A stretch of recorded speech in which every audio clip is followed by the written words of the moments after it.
Platform मौजूद हैं।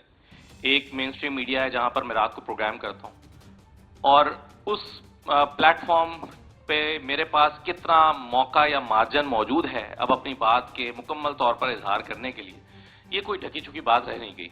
जैसे कि पहले भी जिक्र हुआ कि मैं चाहूं भी तो इमरान खान का नाम नहीं ले सकता या उसकी तस्वीर नहीं चला सकता। चलिए कह देते हैं, कभी कभार हम कह देते हैं, वो चल भी जाता है, लेकिन तस्वीर तो बिल्कुल नहीं चल सकती। और अगर मैं चला भी दूं तो वो ऑन एयर नहीं जा सकती, क्योंकि उसके बाद वो फिर एक सेंसर बोर्ड बैठा हुआ है, वो सब चीजें।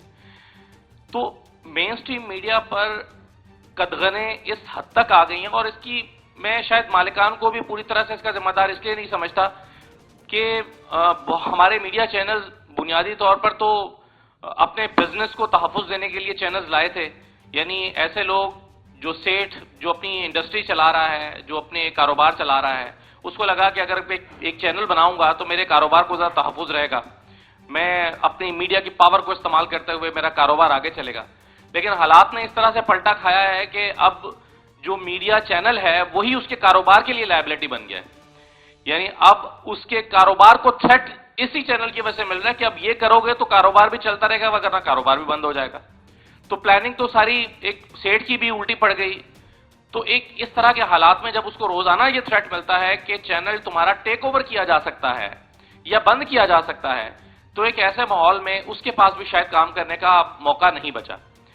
दूसरी बात यह है कि अब एक और चीज होने लगी है कि चैनल को अगर इश्तहारात बंद करने की धमकी मिलती है, और आजकल तो हम देख रहे हैं कि माशाल्लाह बहुत इश्तहारात मिल भी रहे हैं। पूरा कल के अखबारात का पहला सफा देखें तो पूरा सफा जो है वो खरीद लिया गया था, सारे अखबारात का पहला पूरा पेज खरीद लिया गया। तो अगर उसको ये धमकी दी जाए कि तुम्हारा कारोबार हम बंद करने वाले हैं और इस एंकर की वजह से बंद करने वाले हैं, तो वो चैनल फिर ये नहीं बताते कि देखो हमारा कारोबार बंद हो रहा है इसलिए हम तुम्हें ऑफर कर रहे हैं, बल्कि उस एंकर को आसानी से कह दिया जाता है कि भाई एस्टैब्लिशमेंट की तरफ से दबाव था, इस वजह से तुम्हें बंद कर रहे हैं। यानी चैनल मालिकान भी अब एंकर को ये नहीं बताते, समझदार हो गए, वो ये नहीं बताते कि हमारे कारोबार को धचका लगने वाला है, हमारा कारोबार नुकसान में जा रहा है, हमारे इश्तहारात बंद होने लगे हैं, इसलिए हम तुम्हें ऑफर कर रहे हैं। तो ये सारे मसाइल एक मेन स्ट्रीम मीडिया पर काम करते हुए हमारे सामने मौजूद हैं और सबके लिए हैं। और एक खास, यानी अगर आपको कान में प्रोग्राम शुरू करते हुए कह दिया जाए कि बिजली के जलते हुए बिल नहीं दिखाने, या एक शख्स 4 बच्चों के बाप ने खुदसोजी कर लिया आज ये ऑनर नहीं जाएगा, तो वो नहीं जा सकता, बात खत्म। अब दूसरा प्लेटफॉर्म आपके पास बचता है सोशल मीडिया का, उस पर कंपैरेटिवली किसी हद तक आपके पास एक गुंजाइश मौजूद है काम करने के लिए। लेकिन हमारे बहुत सारे दोस्त सिर्फ सोशल मीडिया पर काम करने की वजह से ऑफर हुए मेन स्ट्रीम चैनल से, यानी उनकी शिकायत एक ट्वीट करने की वजह से हुई।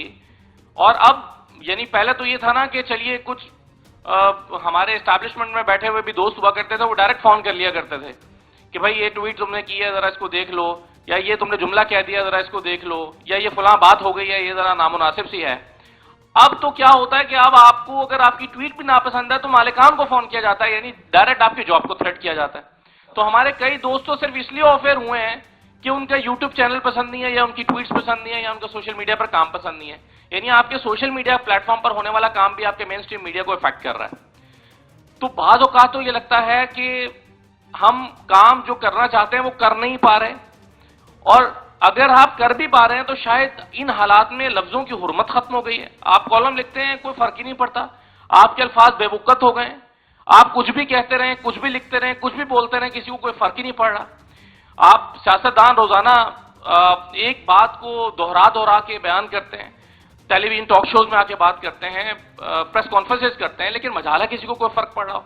जवाब यह मिलता है कि भाई जो जैसा चल रहा है ऐसा ही चलेगा, जो हो रहा है यही होगा, इंतखाबात तो ऐसे ही होंगे, इलेक्शन तो अब ऐसे ही होंगे, ये this is a new normal, ये तो इसी तरह से होगा, अगर आपको कबूलत हो कीजिए, नहीं कबूलत हो ना कीजिए। तो ऐसे में बाज़ दफा लगता है कि रास्ते बंद हो गए हैं। देखिए, हम जर्नलिस्ट को अपनी गलतियां तस्लीम करनी चाहिए। सियासतदानों ने भी जैसे कि की हैं, अपने माजी से हमने भी बहुत सीखा है, सियासतदानों ने भी बहुत सीखा है।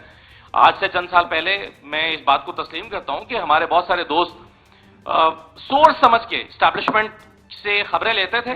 बताया जाता था कि भाई ये सियासतदान है, इसने मुल्क को लूट लिया है, ये इसकी फाइलें हैं, ये इसका रिकॉर्ड है, और देखो इसका पाकिस्तान में रहना या पाकिस्तान में सियासत करना पाकिस्तान के फायदेमंद में नहीं है। और हमारे बहुत सारे दोस्त उन फाइलों को लेकर पढ़ के और फिर उस पर प्रोग्राम करते थे और बताते थे कि भाई ये सियासतदान देखो करप्ट है, इसने इतने अरब रुपए की मनी लॉन्ड्रिंग की है। और हम ना चाहते हुए या ना समझी में اسٹیبلشمنٹ کو ایک سورس کے طور پر استعمال کرتے رہے، یہ جانے بغیر کہ دراصل ہم کسی کے ایجنڈے کا حصہ بن رہے ہیں، دراصل اس کے ایک مقصد کے کام آ رہے ہیں، دراصل اس کی ایک پلاننگ کا حصہ بن رہے ہیں.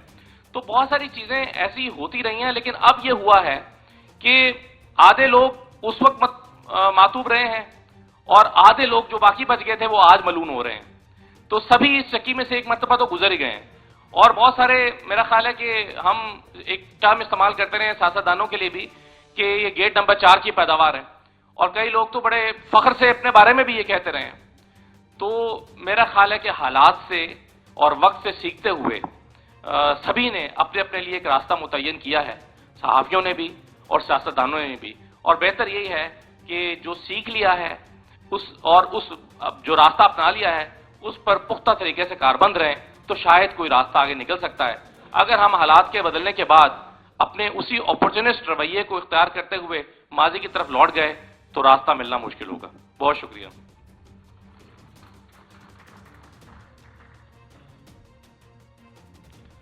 بہت شکریہ. اب ہم ایک اور اپنے دوست صحافی اور جو ڈیجیٹل میڈیا کے ایک آپ سمجھ سکے کہ ایک بانی بھی ہے، جنہوں نے ایک ڈیجیٹل میڈیا کی بنیاد بھی رکھی اور ان کو بھی غیر جمہوری قوتوں نے نوکریوں سے بھی نکالا، زیر عتاب بھی رہے. وہ بھی ہمارا فخر ہے. سچ بولتے ہیں، ببانگ دہل بولتے ہیں.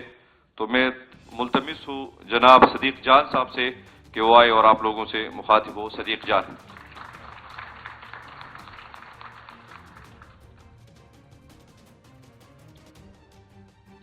بہت شکریہ جی. میں اپنی گفتگو کا آغاز جو ہے وہ ان صحافیوں کو خراج تحسین پیش کرنے سے کروں گا جن کو آف ایئر کیا جاتا رہا، جن کو نوکریوں سے نکلوایا گیا اور جن کو جبری طور پہ لاپتہ کیا گیا. اور دیکھیں یہ جو آج کی قومی کانفرنس ہے، میرا خیال ہے کہ یہ وہ پلیٹ فارم ہے جس طرح سے اسد اللہ خان صاحب نے کہا کہ سیاستدانوں کو بھی سچ بولنا چاہیے اور صحافیوں کو بھی سچ بولنا چاہیے، ہمارے جیسے جو رپورٹر ہیں ان کو بھی سچ بولنا چاہیے. اور میرا خیال ہے یہ وہ پلیٹ فارم ہے جہاں سے ہم سب کو اپنے اپنے حصے کا کم از کم جو ہم نے غلطیاں کی ہیں ان کا اعتراف بھی کرنا چاہیے اور معافی بھی مانگنی چاہیے. جیسے اسد اللہ خان صاحب نے کہا تو، اور اسی لیے میں نے جلدی ان صحافیوں کے بھی نام لکھے جن کو عمران خان صاحب کے دور میں آف ایئر کیا گیا یا جبری طور پہ گمشدہ کیا گیا. کیونکہ اب اگر ہمیں کسی چیز کی مذمت کرنی ہے کسی پولیٹیکل پارٹی کو تو اس کو اپنے دور کی چیزوں کی بھی مذمت کرنی ہوگی، اور ہم میں سے اگر کسی نے آج بات کرنی ہے، کسی چیز کی مذمت کرنی ہے یا بات کرنی ہے تو اسے اپنے ماضی کے بارے میں بھی اعتراف کرنا ہوگا. تو یہ بات سچ ہے کہ کم از کم میں اپنی بات کر سکتا ہوں، کسی اور کے بہاف پہ بات نہیں کر سکتا. کم از کم میں یہ کہہ سکتا ہوں کہ میرا وہ زمانہ جاہلیت تھا کہ جب ہم بلوچستان کی جبری گمشدگیوں کو بھی جسٹیفائی کیا کرتے تھے، جب ہم یہ کہا کرتے تھے کہ بلوچستان سے اگر کوئی جبری طور پہ گمشدہ ہوا ہے تو آخر اس نے کچھ تو ایسا کیا ہوگا کہ اس کو اٹھایا گیا ہے، ہمیں کیوں نہیں اٹھایا جاتا. آتش نیوز پاکستان کے سب سے بڑے نیوز نیٹ ورک کا حصہ بننے کا سنہری موقع. ملک بھر سے درج ذیل آسامیوں کی ضرورت ہے: bureau chief, deputy bureau chief, video editor, city reporter, تحصیل reporter, district reporter, crime reporter, press reporter, نمائندہ، نامہ نگار. Chief executive Syed Jamshed Bukhari. مزید معلومات کے لیے ان نمبرز پر رابطہ کریں.